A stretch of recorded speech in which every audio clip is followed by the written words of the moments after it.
Hello ભાઈ, અમે છે ગુજરાતી. અમને હિન્દી આવડતું નથી. અમે હિન્દી શીખવા માંગતાય નથી. તો અમે ગુજરાતી છે, તો ગુજરાતીમાં જ રહીશું. સમજ્યા મારા ભાઈ?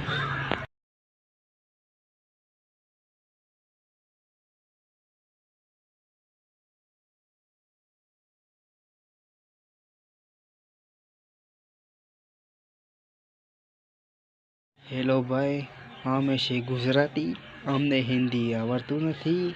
અમે હિન્દી શીખવા માંગતાય નથી. તો અમે ગુજરાતી છે, તો ગુજરાતીમાં જ રહીશું. સમજ્યા મારા ભાઈ? હેલો ભાઈ, અમે છે ગુજરાતી. અમને હિન્દી આવડતું નથી. અમે હિન્દી શીખવા માંગતાય નથી. તો અમે ગુજરાતી છે, તો ગુજરાતીમાં જ રહીશું. સમજ્યા મારા ભાઈ? ઓહો હો હો, શું તમે જોઈ રહ્યો છો? રાત દાડો જો કરું છું. જાતા પછી એક કામ કરતા જાઓ, જરીક ડસી કાઢતા જાઓ. એના હાથોને તો ખાલી હથિયાર છોડે, ચલાના નહીં ભૂલે.